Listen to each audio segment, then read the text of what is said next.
Google Earth Pro tour demo. So Google Earth Tour is a wonderful device software program that is available online through google.com.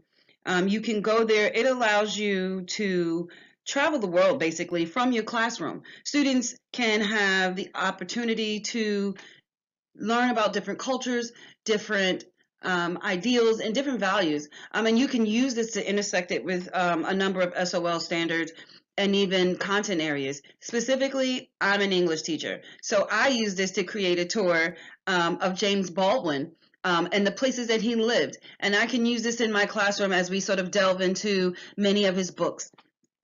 In the classroom, we can use this as a historical context to sort of give a reference point to geographic locations and dispositions of the authors or different persons within the literary text that we're evaluating.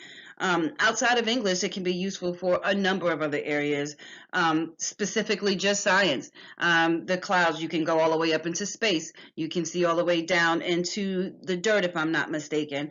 So there's a variety of applications that you can use Google Earth for.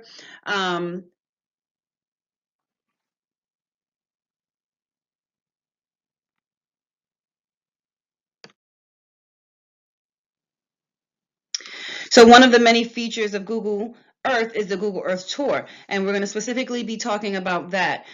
This Google Earth Tour feature allows users to use the online software program to do tours of different locations within the world.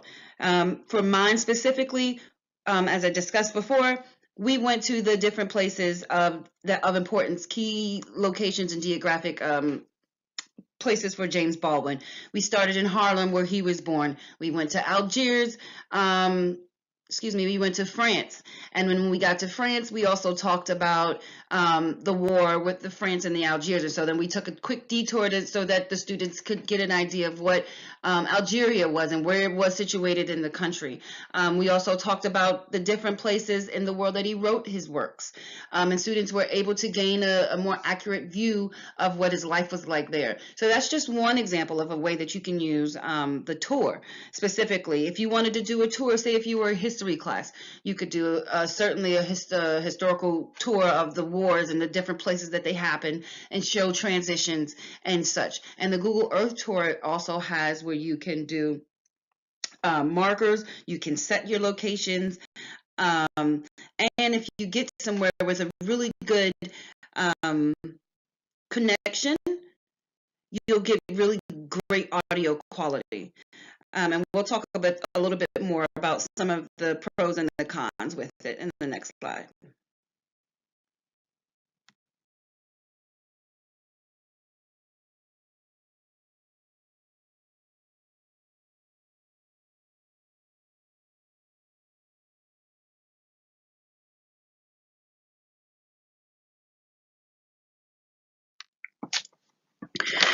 The pros and the cons of Google Earth and the tour.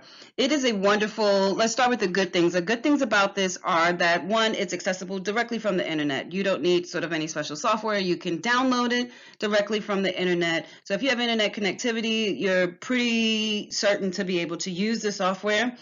That's the nice feature about it. As long as you have Wi-Fi, you can also use it. And so there's sort of no additional material or cost factors associated with it there. So it's very nice in that wonderful way.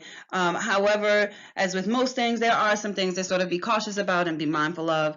One of the sort of most important features and issues that I sort of ran into with this is your Wi-Fi. And your Wi-Fi connectivity and your strength.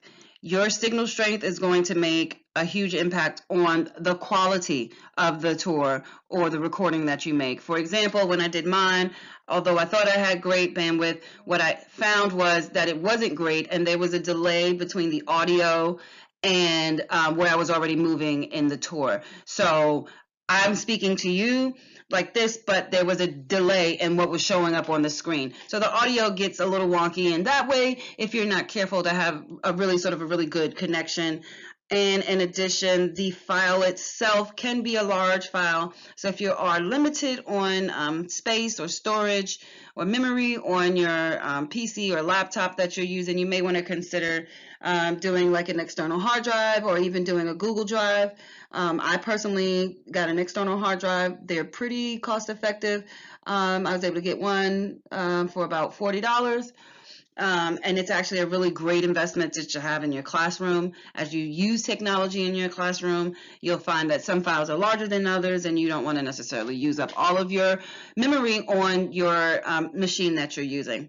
So outside of those two sort of things to be mindful about, I think they're easily navigated. I think it's perfect for students in multiple grade levels, and not just older kids. A younger kid can use this too. When I say younger, I would guess right around first or maybe second grade would be a nice fit for them to sort of use some of the features and what have you.